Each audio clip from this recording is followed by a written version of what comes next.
প্রিয় শিক্ষার্থীরা, আশা করি সবাই ভালো আছো, সুস্থ আছো, যে যার অবস্থানে নিরাপদে আছো।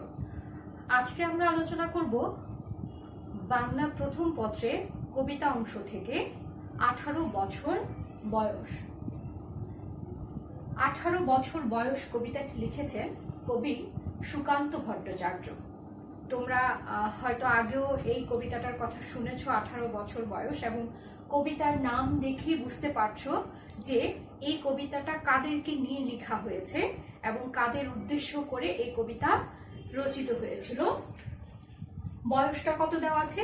18 বছর। অর্থাৎ 18 বছর বয়সে একজন ব্যক্তি মানুষের জীবনের যে পরিবর্তন ঘটে, অর্থাৎ কিশোর অবস্থা থেকে সে যৌবনে পদার্পণ করে, সে তার যে পরিবর্তনটা হয়, অর্থাৎ সে না থাকে কিশোর, না থাকে যুবক যুবতী, সেই অবস্থার যে পরিবর্তন, অর্থাৎ বয়সন্ধিকালের যে পরিবর্তন, সেই বয়সের পরিবর্তনটা নিয়েই এই কবিতাটা রচিত হয়েছে। তাই এই কবিতার মূল উদ্দেশ্য হচ্ছে 18 বছর বয়স, অর্থাৎ 18 বছর বয়সী ছেলে মেয়েদের জীবনের যে পরিবর্তন বা যে গতি পরিবর্তন বলা যায়, সেই পরিবর্তনটা নিয়েই এই কবিতাটা রচিত। লিখেছেন কালজয়ী কবি সুকান্ত ভট্টাচার্য। আমার অনেকগুলো প্রিয় কবিদের মধ্যে একজন হচ্ছে সুকান্ত ভট্টাচার্য। তোমাদেরও মনে হয় অনেকেরই পছন্দ, এবং তাকে বলা হয়ে থাকে যে কিশোর কবি, কারণ তার যে বয়স, সেই বয়সে তিনি যাদেরকে নিয়ে লিখে গেছেন, প্রায় দেখা যায় তার কবিতার যে ভাবধারা বা যে আঙ্গিকে তিনি লিখেছেন, এটা কিশোর বয়সের কবিতা, তাকে কিশোর কবি বলা হয়ে থাকে। এবং এই 18 বছর কবিতাটাও তার ব্যক্তি জীবনের অনুভূতি থেকে লেখা, অর্থাৎ তার জীবনে যখন 18 বছরটা আসে, অর্থাৎ 18 বছর বয়সে তিনি যে পরিস্থিতির শিকার হয়েছেন বা যেভাবে তার জীবনের গতি পরিবর্তন হয়েছে, সেই আঙ্গিকেই তিনি 18 বছর বয়স কবিতাটা লিখেছেন। অর্থাৎ ব্যক্তিগত অভিজ্ঞতা থেকেই অনেকটা তার এই কবিতাটা লেখা। এই কবিতাটা তার বিখ্যাত কাব্যগ্রন্থ ছাড়পত্র নামক কাব্যগ্রন্থ থেকে নেওয়া হয়েছে।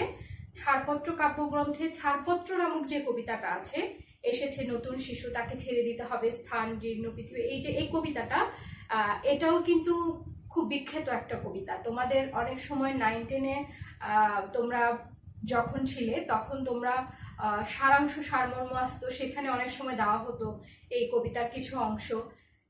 এই যে কবিতা 18 বছর বয়স, এটাও কিন্তু এই ছাড়পত্র কাব্যগ্রন্থে একটা কবিতা, হচ্ছে কি 18 বছর বয়স।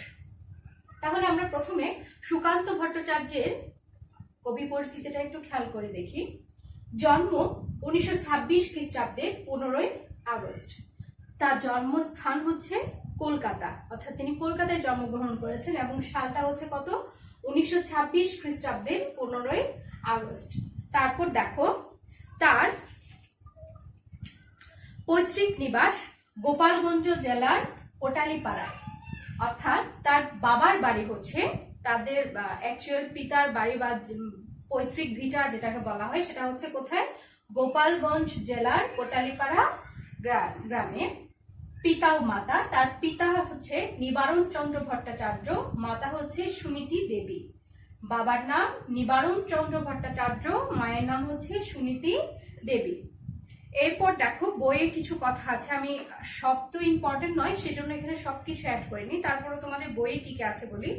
ছোটবেলা থেকে সুকান্ত ছিলেন অত্যন্ত রাজনীতি সচেতন, অর্থাৎ তার খুবই অল্প বয়স থেকে তিনি রাজনীতির যে চেতনা বা রাজনৈতিক যে ধ্যান ধারণা তার ভেতরে, সেগুলো জাগ্রত ছিল। তিনি দৈনিক স্বাধীনতার কৃষক সভার অংশের প্রতিষ্ঠাতা ছিলেন এবং মৃত্যুর পূর্ব পর্যন্ত এই সম্পাদকের দায়িত্ব পালন করেছেন। অর্থাৎ সুকান্ত ভট্টাচার্য দৈনিক স্বাধীনতার যে কিশোর সভা অংশটা ছিল, সেটার প্রতিষ্ঠাতা ছিলেন, এবং তার মৃত্যুর আগ পর্যন্ত তিনি এই পত্রিকার এই অংশের সাথে, কিশোর সভার সাথেই সম্পৃক্ত ছিলেন, অর্থাৎ এটা সম্পাদনায় ছিলেন। সুকান্ত তার কাব্যে অন্যায়, অবিচার, শোষণ, বঞ্চনার বিরুদ্ধে বিদ্রোহ, বিপ্লব ও মুক্তির আহ্বান জানিয়েছেন। সুকান্ত ভট্টাচার্যকে কিশোর কবি বলা হয়ে থাকে, কিন্তু তার যে লিখনি বা তার যে লেখা উনি আমাদের জন্য রেখে গেছেন, সেই সব লেখা পড়লে তিনি তার যে ধ্যান ধারণা থেকে লেখাগুলো লিখেছেন, মনে হবে যে তিনি কিশোর অবস্থাটাকে পার করে অনেক দূর চলে গেছেন, অর্থাৎ একজন প্রাপ্ত বয়স্ক মানুষের মতো করে তিনি চিন্তা করে লিখে গেছেন। কিন্তু তার যে লেখার যে বয়সটা ছিল, সে বয়সটা একেবারে কিশোর অবস্থায়, কারণ তিনি মারাই গিয়েছেন 21 বছর বয়সে। এবং তার এভাবে লেখার যে কারণ, সে এই লাইনটার ব্যাখ্যা দিতে গিয়ে বলা যায় যে তার লিখনিতে নির্যাতিত মানুষ, নিপীড়িত মানুষ, যারা অন্যায়ের প্রতিবাদ করতে পারছে না, অন্যায়ের শোষণের শিকার হচ্ছে, তাদের বিরুদ্ধে তিনি কথা বলে গেছেন। একেবারে সাধারণ খেটে খাওয়া মানুষের কথা তিনি বলে গেছেন তার লিখনের মাধ্যমে। এজন্য তাকে কিশোর কবি বলা হলেও তার লেখার যে ধরনটা ছিল বা যে লিখনি তিনি লিখে গেছেন, সেটার মাধ্যমে প্রকাশ পায় যে তিনি কিশোর অবস্থা থেকেও অনেক পরিপূর্ণ একজন ব্যক্তি, মানুষের মতো করে কথা বলে গিয়েছেন তার লিখনের মাধ্যমে। বাংলাদেশের স্বাধীনতা যুদ্ধের সময়ে তার কবিতা মুক্তিকামী বাঙালির মনে বিশেষ শক্তি ও সাহস জুগিয়েছে। অর্থাৎ তার যে ওই যে বললাম, তিনি অন্যায়টাকে সহ্য করতে পারতেন না এবং অন্যায়ের বিরুদ্ধে তিনি লিখে গেছেন, শোষিতের বিরুদ্ধে তিনি লেখনী ধারণ করেছিলেন। যারা নির্যাতনের শিকার হচ্ছে, যারা শোষণের শিকার হচ্ছে, তাদের বিরুদ্ধে তিনি লিখে গেছেন। কিভাবে সোচ্চার হয়ে প্রতিবাদ করতে হবে, সেই কথা তিনি তুলে ধরেছেন তার লেখনীর মাধ্যমে। যার কারণে বাংলাদেশে যখন স্বাধীনতা যুদ্ধ হয়েছিল, সেই সময় মুক্তিকামী মানুষের একটা পথ প্রদর্শক হিসাবে, মানে পথের একটা দিশা হিসাবে তার কবিতাগুলো, তার লেখনীগুলো তখন অনুপ্রেরণা জুগিয়েছিল। দেখো, তার মৃত্যু হচ্ছে 1947 খ্রিস্টাব্দে। আমি এই শেষের অংশটা আগে বলে দিচ্ছি, তার কারণ হচ্ছে কি, দেখো 1947-এ তিনি মারা গিয়েছেন, কিন্তু 1971 সালে যখন বাংলাদেশের মুক্তিযুদ্ধ হয়েছিল, স্বাধীনতা সংগ্রাম হয়েছিল, তখন তার লেখাগুলো মানুষের মনে অনুপ্রেরণা জাগিয়েছিল। অর্থাৎ তার লেখা কতটা তেজোদীপ্ত ছিল যে সেই সময়ে মানুষকে অনুপ্রেরণা জুগিয়ে গেছে। অনেক বছর আগে লেখাটাকে আমরা কি অনুপ্রেরণা হিসাবে সেই সময় কাজে লাগাতে পেরেছিলাম। ছাড়পত্র তার বিখ্যাত কাব্যগ্রন্থ, অর্থাৎ তার যে কাব্যগ্রন্থগুলো আছে তার মধ্যে বিখ্যাত একটা কাব্যগ্রন্থে হচ্ছে কি ছাড়পত্র। তার অন্যান্য কাব্যগ্রন্থ ঘুম নেই, পূর্বাভাস, অন্যান্য রচনা মিটাপাড়া, অভিযান, হরতাল ইত্যাদি। তিনি ফেসি বিরোধী লেখক শিল্পী সংঘের পক্ষে আকাল নামে একটি কাব্যগ্রন্থ সম্পাদনা করেন। ফেসি বিরোধীটা হচ্ছে ইতালীয় একটা স্বৈর শাসনের বিরুদ্ধে, মানে স্বৈরাচারী বিরোধী একটা আন্দোলন সেই সময়কার। তো সেই সময়ে এই ফেসি বিরোধী লেখক শিল্পী সংঘের পক্ষে তিনি আকাল নামে একটি কাব্যগ্রন্থ রচনা করেছিলেন। এই বিখ্যাত কবি 1947 খ্রিস্টাব্দে 13 মে মাত্র 21 বছর বয়সে মারা যান এবং তিনি যক্ষ্মায় আক্রান্ত হয়ে সে সময় মারা গিয়েছিলেন। কিন্তু তার এই 21 বছর বয়সে তিনি যে সেই সময় লিখে গিয়েছিলেন, অর্থাৎ ওই সময়টা ছিল 1947 সালের ওই সময়টা ছিল বিশেষ করে রবীন্দ্র আর নজরুলের একাকিত্ব, মানে একতরফা প্রতিনিধিত্ব করার মতো। মানে সেই সময় রবীন্দ্রনাথ নজরুলের যাত্রা ছিল। এখন ওই রবীন্দ্র নজরুলের মাঝে সুকান্ত ভট্টাচার্য তার জায়গাটা করে নিতে পেরেছিলেন। এটা কিন্তু সহজ কোনো বিষয় নয়। অর্থাৎ রবীন্দ্র নজরুলের মাঝে সুকান্ত আলাদাভাবে নিজের প্রতিভার বিকাশ করতে পেরেছিলেন তার লিখনির মাধ্যমে। বেঁচেও ছিলেন খুব কম বয়স পর্যন্ত, মাত্র 21 বছর বয়সে তিনি যা লিখে গেছেন বা যা আমাদেরকে দিয়ে গেছেন, সেটা আজও অম্লান হয়ে আছে আমাদের সকলের মাঝে। আসো এবার আমরা মূল কবিতার মধ্যে আসি। দেখো, 18 বছর কবিতাটি 1948 খ্রিস্টাব্দে প্রকাশিত হয়, অর্থাৎ কবির মৃত্যুর পরে তার এই কবিতাটি প্রকাশিত হয়েছিল ছাড়পত্র কাব্যগ্রন্থে। অর্থাৎ এটি ছাড়পত্র কাব্যগ্রন্থ থেকে সংকলিত। তোমাদের এখানে পাঠ পরিচিতির মধ্যে দেওয়া আছে, আমি পাঠ পরিচিতিটা একটু আলোচনা করছি। সুকান্ত ভট্টাচার্যের 18 বছর বয়স কবিতাটি 1948 খ্রিস্টাব্দে প্রকাশিত হয়, ছাড়পত্র কাব্যগ্রন্থ থেকে সংকলিত হয়েছে, অর্থাৎ 1948 সালে ছাড়পত্র কাব্যগ্রন্থে এটি প্রথম প্রকাশিত হয়েছিল। 1947 কবি মারা গিয়েছেন, 48 এটি প্রকাশিত হয়। এই কবিতায় কবি নিজের অভিজ্ঞতার আলোকে বয়ঃসন্ধিকালের বৈশিষ্ট্যকে তুলে ধরেছেন। আমি যে বলেছিলাম যে তার বয়স যখন 18 বছর, তখন নিজের যে অনুভূতি, সেই অনুভূতি থেকে অর্থাৎ ব্যক্তিগত অভিজ্ঞতা থেকেই তিনি এই কবিতাটি রচনা করেছিলেন। কৈশোর থেকে যৌবনে পদার্পণের এই বয়সটি উত্তেজনার, প্রবল আবেগ ও উচ্ছ্বাসে জীবনের ঝুঁকি নেবার উপযোগী। তোমাদের এই বয়সটাই, তোমাদের এই সময়টার মাধ্যমে তোমরা কিন্তু এই কবিতাটা অনেকটা উপলব্ধি করতে পারবে। অর্থাৎ তোমরা এখন যে বয়সে আছো সেই বয়সটার মধ্যে না তোমরা কিশোর কিশোরী, না তোমরা যুবক যুবতী, এরকম একটা অবস্থা না যে কোনো অবস্থানের সাথে তোমরা এখন মনে হচ্ছে কি খাপ খাওয়াতে পারছো না। আমি ছোটও নেই, আমি খুব বড় হয়ে গেছি তাও না, এমন একটা পর্যায়ে আছি। আমাকে কখনো কেউ বলছে তুমি ছোট মানুষ, তুমি এদিকে এই বিষয় নিয়ে আলোচনা করো না। মনে করো তুমি একটা কোনো পারিবারিক কোনো একটা আলোচনার মধ্যে আছো, হঠাৎ করে তোমার মনে হলো যে না আমি একটু কথা বলে দেখি, এই বিষয়টা আমারও একটা মন্তব্য আছে। তো তুমি কথা বলতে গেলে তোমাকে বলছি কি তুমি ছোট মানুষ, তুমি এই বিষয় নিয়ে কোনো কথা বলো না। তাহলে তুমি ধরে নিলে যে কি হয়তো আমি এখনো ছোট, ঠিক আছে। আবার তুমি একটা কাজ করলে, সেটা মনে করো কোনো কারণে কারো অপছন্দ হলো বা কারো মনে হলো যে তোমার এই কাজটা করা ঠিক হয়নি, তখন আবার তোমাকে শুনতে হচ্ছে তুমি এত বড় হয়ে গেছো তারপরে তুমি এই কাজটা করছো। তখন আবার তোমার বিবেকে বাঁধলো যে কি রে, আমি ছোট আছি না আমি বড় হয়ে গেছি। অর্থাৎ এমন একটা অবস্থান এটা 18 বছর বয়সটা, যে যৌবনও না কৈশোরও না, মানে একটা অন্যরকম অবস্থান। এই অবস্থানে মানুষ তার যে নতুন জীবনধারা সেটা আবার কি নতুন করে শুরু হয়। অর্থাৎ যে ছোটবেলার যে চাল চলন, অবস্থার আচার আচরণ সব কিছুরই তার পরিবর্তন হয়ে যায়, এবং এই বয়সটায় মানুষের তেজ, উত্তেজনা, উদ্যমতা এগুলো একটু বেশি থাকে। সেজন্য লেখক বলছে যে এই বয়সটা হচ্ছে উত্তেজনার, প্রবল আবেগ ও উচ্ছ্বাসের জীবনের ঝুঁকি নেবার উপযোগী। এই বয়স অদম্য দুঃসাহসে সকল বাধা বিপদকে পেরিয়ে যাওয়া এবং অন্যায়ের বিরুদ্ধে মাথা উঁচু করে দাঁড়াবার জন্য প্রস্তুত। অর্থাৎ এমন একটা বয়স এটা যে অন্যায়ের বিরুদ্ধে এটা যে কোনো সময়ই মাথা উঁচু করে দাঁড়াতে চায়। অর্থাৎ কেউ একটা অন্যায় কথা বললো, কেউ একটা ভুল কথা বললো, বা কেউ একটা অন্যায় করলো, সেখানে এই বয়সে মানুষকে এগিয়ে যায়। মনে করো তোমার কেউ একজন তোমার ভাইকে বা বোনকে বা তোমার বাবা মাকে কেউ একটা খারাপ একটা মন্তব্য করলো, তখন তোমার ইচ্ছে হয় না যে আমি গিয়ে সবার আগে প্রতিবাদ করি, কারণ ওই বয়সটাই হচ্ছে কি ওরকম, অন্যায় সহ্য করতে পারে না। এদের ধর্মই হলো আত্মত্যাগের মহান মঞ্চে উজ্জীবিত হওয়া।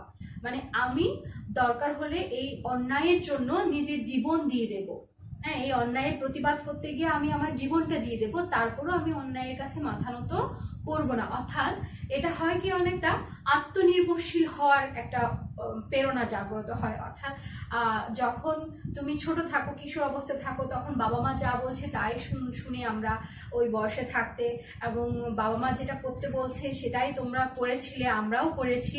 কিন্তু যেই আমরা 18 বছর বয়সে আসি বা 18 বছর বয়সে যখন কিশোর কিশোরীরা আসে, তখন তাদের কাছে মনে হয় কি না আমি আমার মতো করে জীবনটাকে কল্পনা করতে পারি, বা আমার চিন্তাধারা সবার মতো নাও হতে পারে, এরকম একটা ধ্যান ধারণা চলে আসে। এবং দেখা যায় কি সে কোনো অন্যায় দেখলো, কোনো একটা ভুল কাজ দেখলো, সেখানে সে প্রতিবাদ করতে দ্বিধা করে না।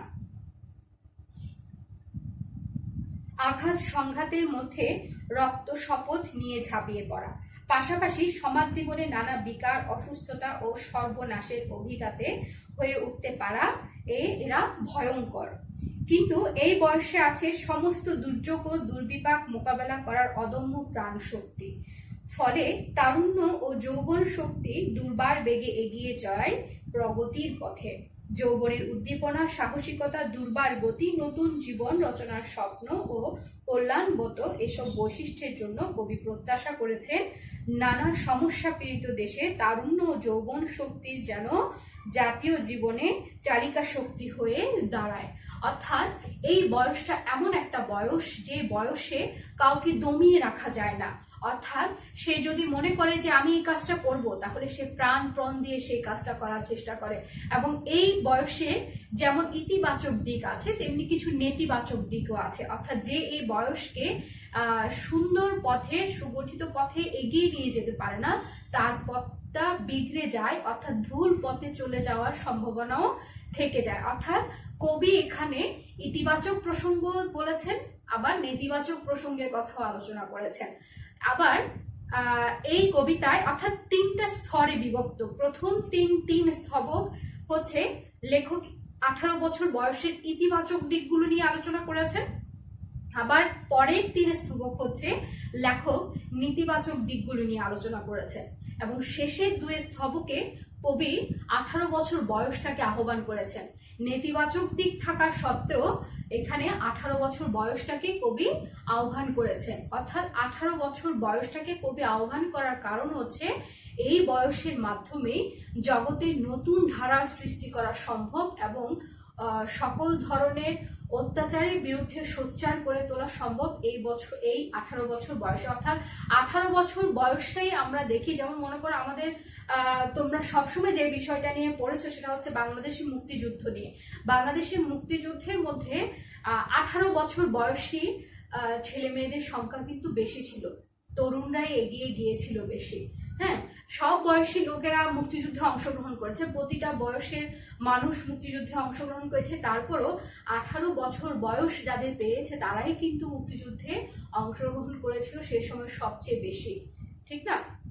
তাহলে এই 18 বছর বয়সটা এমন একটা বয়স, এটা হচ্ছে দুরন্তপনা থাকবে, মনের মধ্যে তেজ থাকবে, আগ্রহটা বেশি থাকে, এবং তারা চায় যে আমার পক্ষে পৃথিবী জয় করা কোনো কঠিন বিষয় নয়, আমি চাই যে পৃথিবী জয় করতে পারি, আমি সবটাই করতে পারি। আবার দেখা যায় এই বয়সে যে আবেগ, সেটাকে অনেকেই কন্ট্রোল করতে পারে না, সেটাকে নিজস্ব তাগিদের নিয়ে যেতে গিয়ে তারা বিপথে চলে যায়, এই কথাও কিন্তু লেখক বলেছেন। তারপরও তিনি শেষে এসে আহ্বান করেছেন এই পৃথিবীর বুকে 18 বছর বয়সটাই যেন নেমে আসে, অর্থাৎ পৃথিবীর কল্যাণের জন্য, মানুষের কল্যাণের জন্য তিনি 18 বছর বয়সটাকে আহ্বান করেছেন। আমরা কবিতার মধ্যে সেটা দেখব। এবং লাস্ট একটা লাইন আছে, দেখো, কবিতাটি মাত্রাবৃত্ত ছন্দে রচিত। এটা মোস্ট ইম্পর্টেন্ট একটা লাইন। 18 বছর বয়স, কবিতাটা কোন ছন্দে রচিত? মাত্রাবৃত্ত ছন্দে রচিত। এবার আমরা কবিতাটার মধ্যে আসি, কবিতায় কি কি বলা হয়েছে। এখানে পুরো কবিতা তোমাদেরকে লাইন টু লাইন পড়ে বুঝিয়ে দিতে হবে আমার মনে হয় না এরকম কিছু আছে, কারণ এখানে যে শব্দার্থ টিকাগুলো দেওয়া আছে, প্রত্যেকটা শব্দার্থ কবিতার যে প্যারাগুলো তোমাদেরকে এখানে দেওয়া হয়েছে সেগুলো যদি তোমরা একটু মনোযোগ দিয়ে পড়ো, তাহলে তুমি নিজের থেকেই বুঝতে পারবে যে এই কবিতার মূল অংশ বা মূল কথাটার মধ্যে কি বলা হয়েছে। তারপর আমি তোমাদেরকে একটু বুঝিয়ে দেওয়ার চেষ্টা করছি।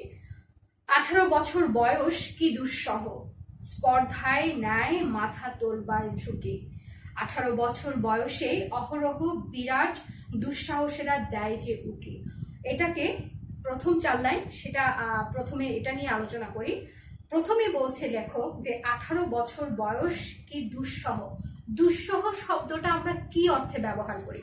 দুঃসহ, হ্যাঁ, মানে কোনো একটা কিছু মাত্রা অতিরিক্ত হয়ে গেলে তখন তাকে আমরা কি বলি? দুঃসহ বলে থাকি, যে দুঃসহ গরম পড়ছে বা দুঃসহ যন্ত্রণা হচ্ছে, এরকম করে বলে থাকি না? এই 18 বছর বয়সটাকে লেখক দুঃসহ বলছেন। কেন দুঃসহ বলছেন? দেখো, তোমাদের এখানে যে কবিতার ব্যাখ্যা দেওয়া আছে সেখানে আছে, এই বয়স মানব জীবনের এক উত্তোলনকারী পর্যায়। কিশোর থেকে যৌবনে পদার্পণ করে মানুষ এই বয়সে অন্যের উপর নির্ভরতা পরিহার করে নিজের পায়ে দাঁড়ানোর প্রস্তুতি নিতে হয় তাকে।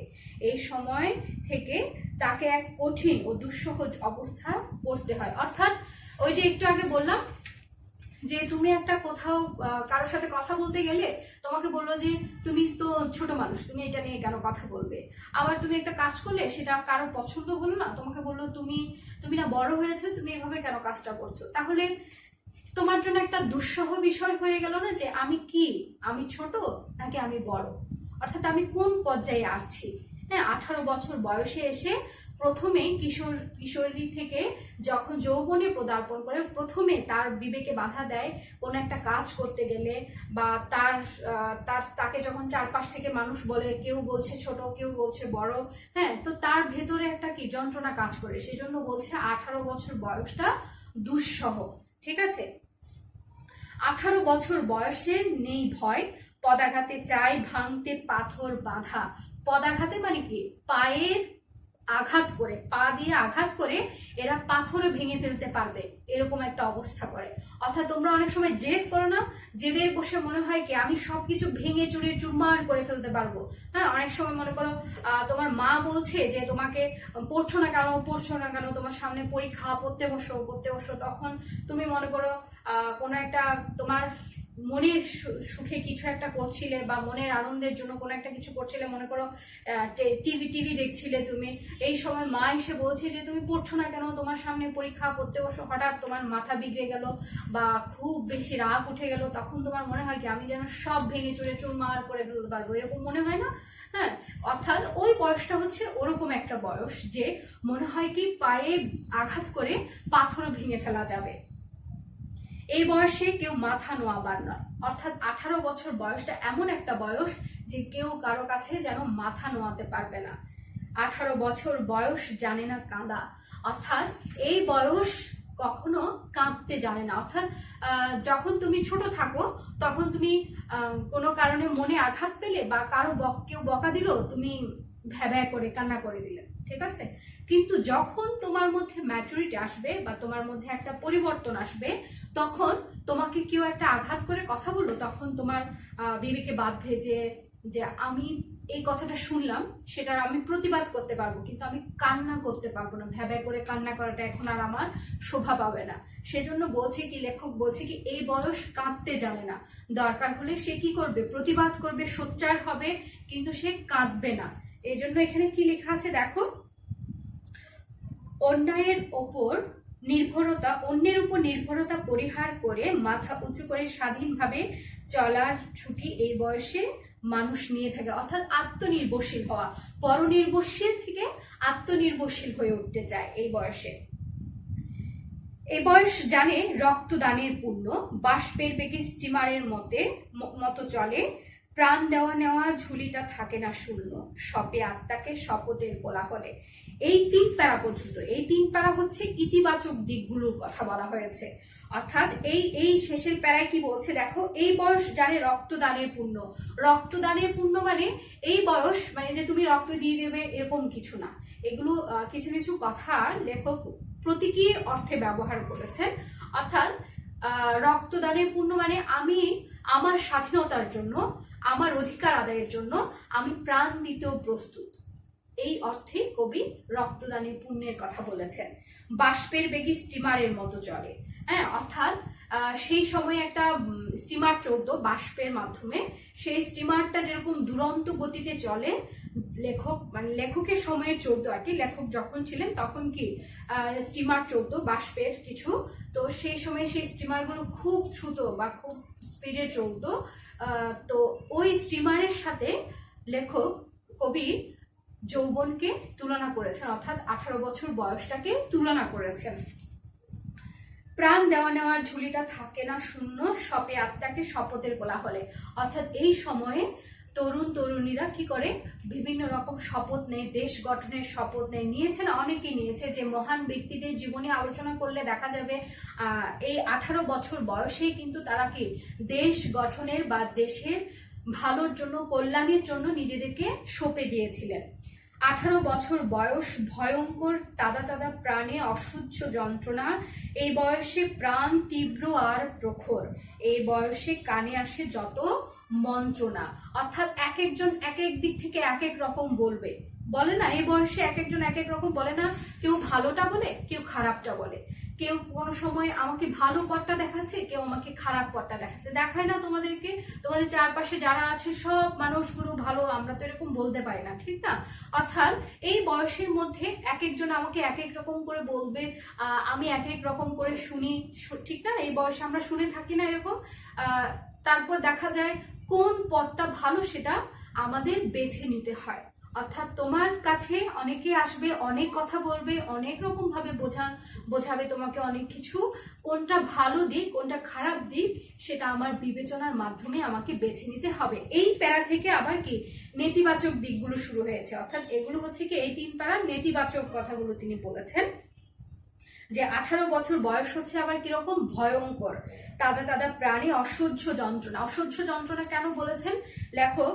যে এই বয়সের মধ্যে তোমার তুমি একটা কিছু করতে চাচ্ছ, সেটা করতে পারছো না, তাহলে সেটা একটা যন্ত্রণা তোমার মধ্যে কাজ করে, সেজন্য বলছে তাজা তাজা প্রাণীর যন্ত্রণা। এখানে কি ব্যাখ্যা দেওয়া হয়েছে দেখো, চারপাশে অন্যায়, অত্যাচার, শোষণ, পীড়ন, সামাজিক বৈষম্য ও ভেদাভেদ ইত্যাদি দেখে প্রাণবন্ত তরুণেরা ক্ষুব্ধ হয়ে উঠে না? অন্যায় দেখলে, অত্যাচার দেখলে, হ্যাঁ, তখন তোমার প্রতিবাদ যখন তুমি করতে পারবে না বা কোনো কারণে প্রতিবাদ করা যাচ্ছে না, তখন তাদের মনের মধ্যে একটা যন্ত্রণা সৃষ্টি হয়েছে। এটাকে বলছে এই বয়সে প্রাণ তীব্র আর প্রখর, এই বয়সে কানে আসে যত মন্ত্রণা। অর্থাৎ এক একজন এক এক রকম করে বলবে। 18 বছর বয়স যে দুর্বার, পথে প্রান্তরে ছোটার বহু তুফান, দুর্যোগে হাল ঠিক মতো রাখা ভার, ক্ষত বিক্ষত হয় সহস্র প্রাণ। 18 বছর বয়সে আঘাত আসে, অর্থাৎ এই 18 বছর বয়সের মধ্যে অনেক রকমের আঘাত আসবে। এই দুরন্তপনা, এই জীবনের যে দুর্বার গতি, সেটাকে অনেকেই কি রুখতে পারে না, সেটার জন্য তাদের কষ্ট হয়। এখানে কি বলছে দেখো, এই বয়সে প্রাণ তীব্র আর প্রখর, অনুভূতির তীব্রতা ও সুগভীর সংবেদনশীলতা এই বয়সে মানুষের জীবনে বিশেষ তীব্র হয়ে দেখা দেয় এবং মনোজগতে তার প্রতিক্রিয়া হয় গভীর। অর্থাৎ তোমার কোনো কিছু ব্যক্ত করতে ইচ্ছে হচ্ছে, করার ইচ্ছে হচ্ছে, করতে পারছো না, এই যে মনের আবেগ, এটা ধরে রাখতে পারে না। কারণ এই বয়সে মানুষের বিবেকের চাইতে আবেগটা কাজ করে বেশি। হ্যাঁ, এই বয়সের ধর্মই হচ্ছে এরকম, বিবেক যতটা না কাজ করে তার চেয়ে বেশি আবেগ কাজ করে। অর্থাৎ 18 বছর বয়সীরা আবেগের বশেই কাজ করে থাকে বেশি। অবিশ্রান্ত একে একে হয় জড়ো, এই বয়স কালো লক্ষ্য দীর্ঘশ্বাসে, এই বয়স কাঁপে বেদনায় থরথর। অর্থাৎ কোনো একটা যন্ত্রণা, কোনো একটা কিছু দেখে বা করার ইচ্ছা নিয়ে একটা অনুভূতি কাজ করে, সেই অনুভূতি থেকে একটা যন্ত্রণা কাজ করে, সেজন্য বলছে এই বয়সে কাঁপে বেদনায় থরথর। এখানে ব্যাখ্যা কি দিয়েছে দেখো, সচেতন ও সচেষ্ট হয়ে সুনির্দিষ্ট লক্ষ্যে জীবন পরিচালনা করতে না পারার অসহ্য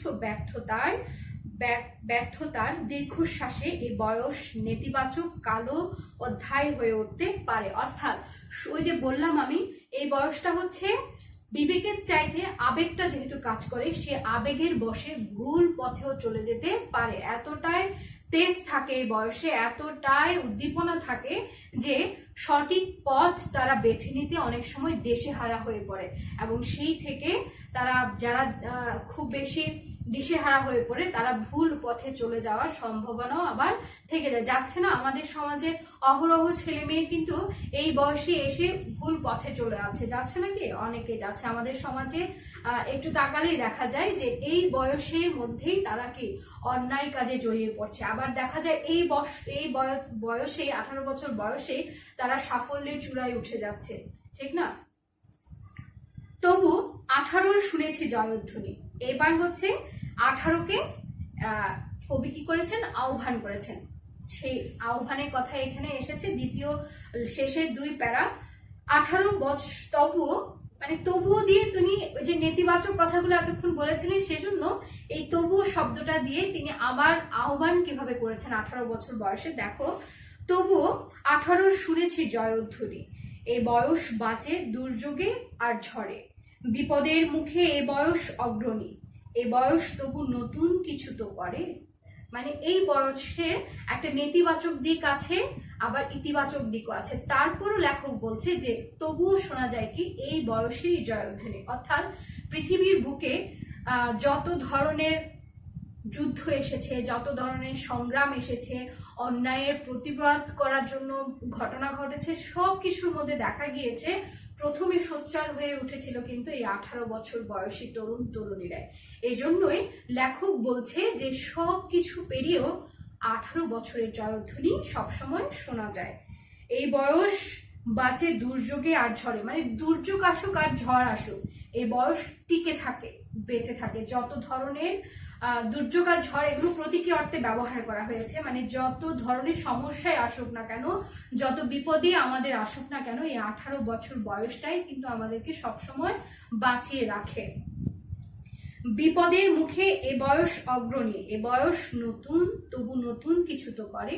অর্থাৎ এই 18 বছর বয়সের যে উদ্দীপনা, এটার মাধ্যমেই নতুন ধারা বা নতুন কিছু সৃষ্টি হয় সব সময়।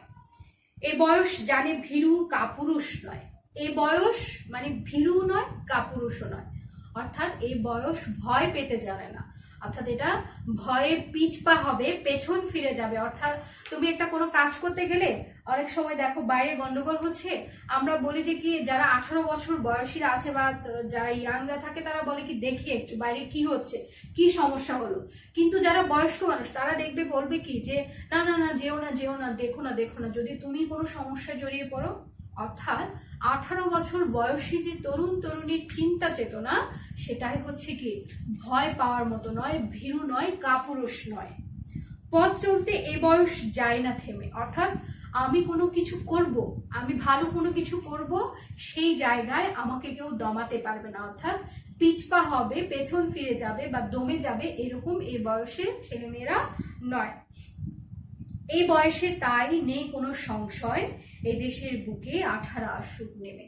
এদেশের বুকে 18 আসুক নেমে কেন বলেছে দেখো, কারণ যে সবার বয়স 18 হয়ে যাবে এরকম কিন্তু ব্যাপার নয়। হ্যাঁ, মানে যে কবি বলছে কি এদেশের বুকে 18 আসুক নেমে, অর্থাৎ সবার বয়স 18 হয়ে যাবে এরকম না, সেরকম কিন্তু নয়। যে এই দেশের বুকে 18 আসুক নেমে, অর্থাৎ ওই বয়সে মানুষের মনের যে পরিবর্তনটা হয় বা যে তেজ উদ্দীপনা উদ্যমতা থাকে, সেটা প্রতিটা বয়সের মানুষের মনে জাগ্রত হোক, এটার জন্যই কবি আহ্বান করেছেন।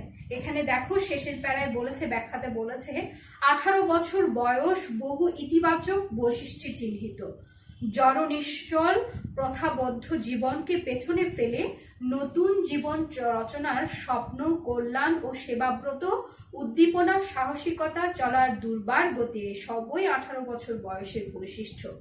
কবি প্রার্থনা করেন এসব বৈশিষ্ট্য যেন জাতীয় জীবনে চালিকা শক্তি হয়ে দাঁড়ায়। অর্থাৎ এই দেশের যে চলার শক্তি, জাতির যে উন্নয়নের যে গতি, সেই গতিতে 18 বছর বয়সটাই যেন নেমে আসে। অর্থাৎ মানুষের মনের যে ধারা, সেই ধারায় যেন 18 বছর বয়সটাই নেমে আসে। মানুষের বয়স যতই হোক না কেন, তার চিন্তা চেতনা সবকিছু যেন এই 18 বছর বয়সী তরুণ তরুণীদের মতো হয়। এই জন্য কবি আহ্বান করেছেন যে পৃথিবীর বুকে কি নেমে আসুক, 18 বছর বয়স নেমে আসুক। দেখো এখানে 18 বছর বয়সে কিন্তু 18তে রতে ওকার আছে, তোমরা কিন্তু আবার অনেকে এই ওকারটা দিতে ভুল করো না, ঠিক আছে? উচ্চারণের যেরকম সেরকম করে 18তে ওকার দেওয়া আছে। এই হচ্ছে কবিতাটি। আমি আমার মতো করে তোমাদেরকে বোঝানোর চেষ্টা করেছি। যদি তোমাদের কোনো সমস্যা থেকে থাকে তাহলে আমাকে অবশ্যই জানাবে। এখন আমরা এই কবিতার আলোকে কিছু সৃজনশীল এবং অনুধাবনমূলক প্রশ্ন নিয়ে, অনুধাবনমূলক প্রশ্ন আমার মনে হচ্ছে তেমন একটা বলতে হবে না, কারণ এখানে যে টিকাগুলো দেওয়া আছে সেই টিকাগুলো প্রত্যেকটা অনুধাবনমূলক প্রশ্ন হিসাবে ইম্পর্টেন্ট। আমরা সৃজনশীল প্রশ্ন নিয়ে আলোচনা করি, সৃজনশীল প্রশ্নে কি আছে কি নেই বা তোমরা কিভাবে উত্তর করবে সেই বিষয়টা নিয়ে একটু তোমাদের সাথে আলোচনা করি। দেখো তোমাদের বইয়ের মধ্যে যে সৃজনশীলটা দেওয়া আছে সেই সৃজনশীলটা আমি একটু বলি। সুজন ও সাধন সহপাঠী এবং লেখাপড়ায় বেশ ভালো, স্কুল জীবন পার হতে না হতে সুজন মিশে যায় কিছু অসৎ বন্ধুর সাথে। অর্থাৎ দুজন বন্ধুর কথা বলা হয়েছে, একজন হচ্ছে সুজন আর একজন হচ্ছে সাধন। লেখাপড়ার পাঠ চুকে যায় ওখানে, তার নাম শুনলে মানুষ আঁতকে ওঠে। অপরদিকে সাধন বিশ্ববিদ্যালয়ে পড়ছে, ভাষা আন্দোলন শুরু হলে সে তাতে ঝাঁপিয়ে পড়ে, মিছিলে সে নেতৃত্ব দেয়, সুগঠিত করে সহপাঠীদের, আর প্রতিজ্ঞা করে জীবন দিয়ে হলেও মাতৃভাষার মান রক্ষা করবে। অর্থাৎ দুই বন্ধু দুই দিকে গতির পথ পরিবর্তন হয়েছে। তারা কিন্তু দুজন খুব ভালো বন্ধু ছিল এবং ভালো লেখাপড়ায়ও ভালো ছিল, কিন্তু জীবনের যে ধারা, সেই ধারায় এসে দুজনের গতিপথ দুদিকে পরিবর্তন হয়ে গেছে। একজন গেছে কুসঙ্গে, আরেকজন গেছে সৎসঙ্গে। এই যে আমি একটু আগে বলেছি যে লেখক 18 বছর বয়স কবিতাটার মধ্যে ইতিবাচক এবং নেতিবাচক দুই দিকে দেখিয়েছে। অর্থাৎ এখানে যে প্রথম যেজন সুজনকে মানুষ চিনে কিভাবে তার পরিচয়টা লাভ হলো, যে সে একজন খারাপ ছেলে, সেই হিসাবে তার নামটা সব দিকে ছড়িয়ে পড়লো। আবার যে আরেকজন যে আছে সে হচ্ছে কি সাধন, সে বিশ্ববিদ্যালয়ে পড়ছে। যে সুজন, তার পড়াশোনা ওভাবে অতটুকুতে শেষ, স্কুল জীবন পার হতে তার পড়ালেখাটা শেষ হয়ে গেল। যে সাধন, সে বিশ্ববিদ্যালয়ে পড়ছে এবং সে ভাষা আন্দোলনে যোগ দিয়েছে এবং সে তার সাথে সাথে তার সহপাঠী যারা আছে তাদেরকেও কি অনুপ্রাণিত করছে কিভাবে ভাষার জন্য জীবন বাজি রেখে ভাষাকে রক্ষা করতে হয়। সেই প্রতিজ্ঞায় তারা প্রতিজ্ঞাবদ্ধ হয়েছে। দেখো ক, তোমরা যদি উদ্দীপক ভালোভাবে পড়ো বা উদ্দীপক ভালোভাবে বুঝার চেষ্টা করো, তাহলে তোমাদের জন্য সৃজনশীল প্রশ্নের উত্তর লেখা অনেকটাই সহজ হয়ে যায়। আমার মতে হচ্ছে আগে কি বলা হয়েছে বা কি বলেছে তোমাকে উদ্দীপকে, সেটা আগে ভালো করে বুঝে নেবে। কোন বয়সে দুঃসাহসীরা উকি দেয়? কোন বয়সে? একেবারে সহজ প্রশ্ন, আমার মনে হয় সবাই জানো, 18 বছর বয়স। বাষ্পের বেগে স্টিমারের মতো চলে। আমি একটু আগে বলেছিলাম যে বাষ্পের বেগে স্টিমারের মতো চলে। এই যে এখানে তোমাদের যে ইয়েগুলো আছে, অনুধাবনের টিকাগুলো দেওয়া হয়েছে, সেই টিকাগুলোর মধ্যেও ব্যাখ্যাটা আছে যে একটা দুরন্ত গতি, হ্যাঁ, বাষ্পের বেগে স্টিমারের মতো চলে মানে কি একটা দুরন্ত গতির সাথে লেখক এখানে তুলনা করেছেন। 18 বছর বয়স একেবারে দুর্নিবার, সেটাকে কোনোভাবেই যেন রুখে দাঁড় করানো যায় না, কোনোভাবেই ঠেকে রাখা যায় না, সেটা তার গতিপথে কি চলতে থাকবে। এজন্য বলছি কি বাষ্পের বেগে স্টিমারের মতো চল। উদ্দীপকে সুজনের মাঝে 18 বছর বয়স কবিতার কোন দিকটি ফুটে উঠেছে? একেবারে সহজ, যে সুজনের মাঝে কোন দিকটা ফুটে উঠেছে আর সাধনের মাঝে কোন দিকটা ফুটে উঠেছে। আমি প্রথমে তোমাদেরকে এই বিষয়টা নিয়ে আলোচনা করছি যে সুজনের মাঝে নেতিবাচক যে দিকগুলো, অর্থাৎ 18 বছর বয়সের উদ্দীপনাটাকে যারা মানে কন্ট্রোল করতে পারে না, নিজেদের নিয়ন্ত্রণে রাখতে পারে না, তারা কি ভুল পথে চলে যায়, বিপথে চলে যায়, এবং সেই পথে গিয়েছে কি এই উদ্দীপকের সুজন। সেজন্য তার যে দিকটি সেটি হচ্ছে কি নেতিবাচক দিক। উক্ত দিকটি কি 18 বছর বয়স কবিতার মূল ভাব? তোমার মতের পক্ষে যুক্তি দিয়ে বিচার করো। অবশ্যই 18 বছর বয়সের মূল ভাব। এখানে ইতিবাচক নেতিবাচক দুই দিকেই দেখানো হয়েছে, ঠিক আছে। এই প্রশ্নগুলো লেখার ক্ষেত্রে তোমরা সৃজনশীল প্রশ্নগুলো লেখার ক্ষেত্রে অবশ্যই প্যারা ভাগ করে লিখবে, কারণ প্রয়োগ এবং উচ্চতর দক্ষতার যে বিষয়টা সেটা কিন্তু প্যারা আকারে লিখলে তারপর তুমি ভালো নম্বর পাবে। তোমরা যদি গড় পাতা গড় করে লিখে যাও সেই ক্ষেত্রে কিন্তু ভালো নম্বর আসবে না। তাই তিন নাম্বার অর্থাৎ গ, প্রয়োগের যে প্রশ্ন সেটা 3 প্যারা করে লিখবে।